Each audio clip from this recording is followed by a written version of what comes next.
Mr. Chair, perhaps po sa iba pong mga items, posible po na ganyan po ang nangyayari I think po. tama yun kasi yun rin yung nasa affidavit ni Yusek Bernardo na binasa ko ulit eh. Na mayroong pondo, tapos pinasa-submit yung mga RD para punuan yung pondo. Yung listahan. So, ibig sabihin, hinahabol yung pondo eh. No, hindi yung project ang hinahabol ng pondo. Long and short, contractor friendly. Parang tama ho kayo, Chairman. No? Kasi may kausap ng contractor rin po yung mga quote-unquote proponent. No, my point of the matter, Yusek Bernabe, is padating na ulit 2020, actually, ang bilis nga, padating na yung 2027 budget. And we cannot,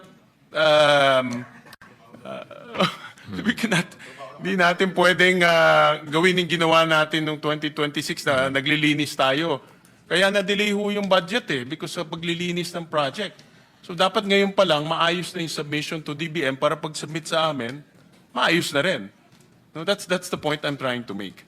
I agree, Mr. Chair. We agree totally, and we will ensure that the coordinates and the plans are verified by the RDs, by the DEs, para po may accountability when they submit plans that are not implementable or later on babaguhin or yun nga po yung nabagit yung nagawa-gawa lang po.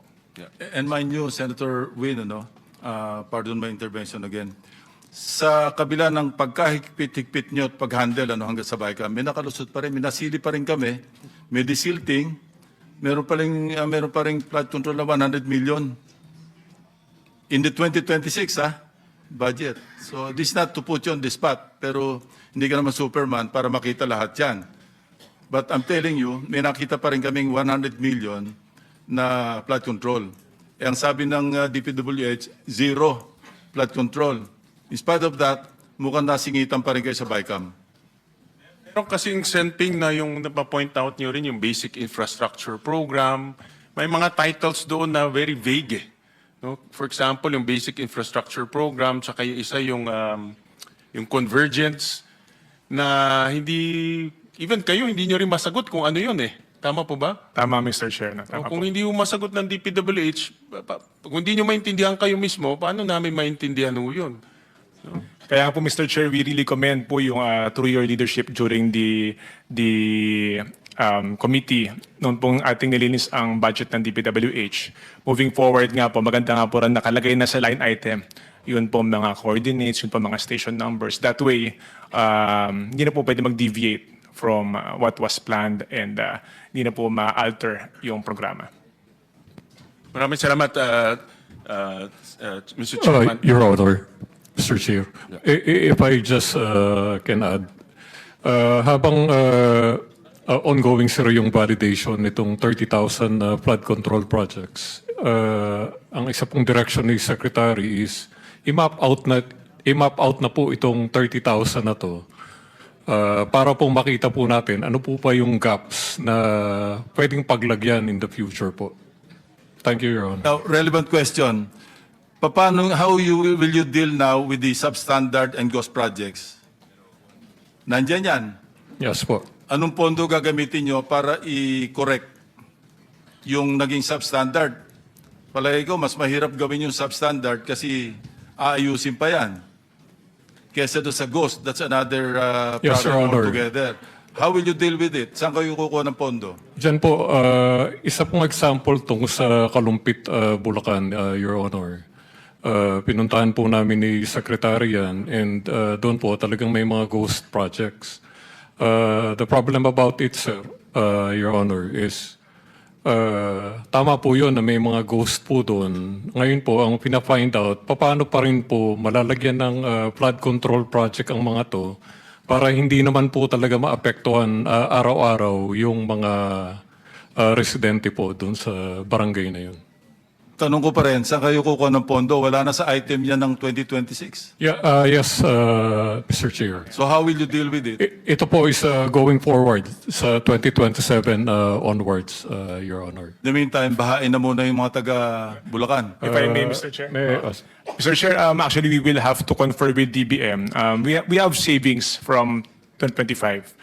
And we intend to Ang savings those ninyo nasa mga savings. 50 billion. Tama po, This is Mr. according Chair. to Secretary Vince Yes, Dizon. Mr. Chair.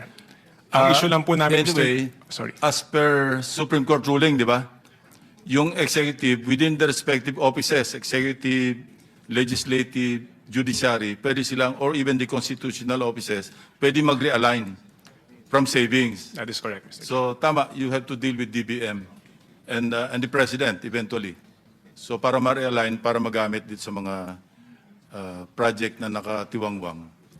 That is the Thank intention, you, Mr. Chair. Senator Win. Thank you po. Thank you, Mr. Chairman. Mr. Chairman, with your permission, I'll jump to another topic. Narinig ko kanina sa DOJ na meron ng 5 cases that were filed. Is that correct? There are 2 cases, Mr. Chair, that have been filed and been forwarded to the Office of the Ombudsman. This was filed with the Sandigan Bayan. And there are 3 cases which are going to come out within the week po. Okay. And then how many cases were already filed Bale, with the appropriate courts? there are 2. There are 2 already, Mr. Chair. These are the ones filed with before the Sandigan Bayan. Okay. And that includes the one against Mr. Saldico. That is correct, Mr. Chair. Anong update na ho kay Mr. Saldico? Nasaan na ba ho siya? Well, ang information po na meron kami is that yun nga, nasa Portugal daw po. And I think the Secretary of Justice has committed to undertake measures to coordinate with the appropriate agencies to try and find ways and means to track him and bring him back, sir. So what are the concrete steps that the agency is doing in order to bring him back and hold him to account? Well, Ano yung mga konkretong hakbang na ginagawa na po ng inyong tanggapan? well, there is, of course, sir, yung cancellation ng passport of Mr. Saldico and the, I think the move to request the PCTC for the issuance of a red notice as against Mr. Saldico. Okay. And meron na pong, let's take it one by one. Meron na pong communication ang DOJ sa PT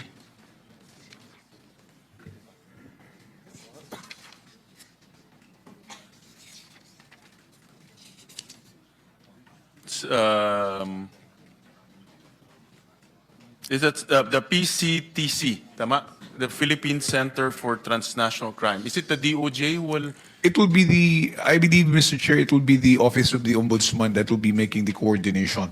As far as the cancellation of the passport, it will be done as soon as the case is raffled already to the appropriate division. Na-cancel na ba ho yung passport? Ang unang tanong. Ay, hindi po. Ang passport po kasi pwede lang hilingin yung pag-cancel niya kapag halimbawa pong na-file na sa korte at nakapag-issue na po ng warrant of arrest ng husgado. Diba ho mayroon ng na-file na case sa Sandigan? I'm referring, Mr. Chair, to the case of the department. Yes. The case that was filed, I'm not privy to the case that was filed by the Office of the Ombudsman. But you're correct, there is already one that is already pending before the Sandigan I'm Bayan. talking about the case filed by government. Yes. In this case, para regardless whether it's ombudsman or the DOJ, I know that you are coordinating and working cohesively to get those people back to the country. So yung mga cases na-file na ho sa Sandigan, di ba ho? Yes, Mr. Chair. At na-cancelan na ba ho yung kanyang passport? Yung passport niya... Filipino passport. The Yeah, Filipino yung Philippine passport niya has been cancelled already. This is with respect to the case filed by, again, I have to make that distinction, filed by the Office of the Ombudsman. Okay. And ano pong complication na meron ho siyang, I believe, narinig ko sa news, meron siyang Portuguese passport? Tama po ba? Yes, that is what we heard also, Mr. Chair. Ang nagiging problema ho kasi natin, the challenge here is that we do not have an existing extradition treaty with Portugal, and therefore we have to look for other avenues by which we can try to get him back. This notwithstanding, meron ho kasi mga instances like, for example, if I may cite the case of former Congressman Teves, when he was in East Timor, the Philippines also did not have an extradition treaty. But through our Department of Foreign Affairs, we communicated with the Timorese government and we were told to take the track, which is to file one, just the same. And that's what we had to do just to start off the effort to try to get him back. So, posible rin pong mangyari yan ngayon dito, no, na kahit na wala po tayong extradition treaty, kung magkasundo po at yun po ang ibigay na guidance sa atin, yun po ang susundin ng ating bansa. Mr. Chairman? Yes, go with ahead, the permission of Senator Senator- President is recognized with the permission of Senator Gatchalian. Thank you very much. There is a variation, and we would like you to look into this and study the possibility. What if there is a legislative warrant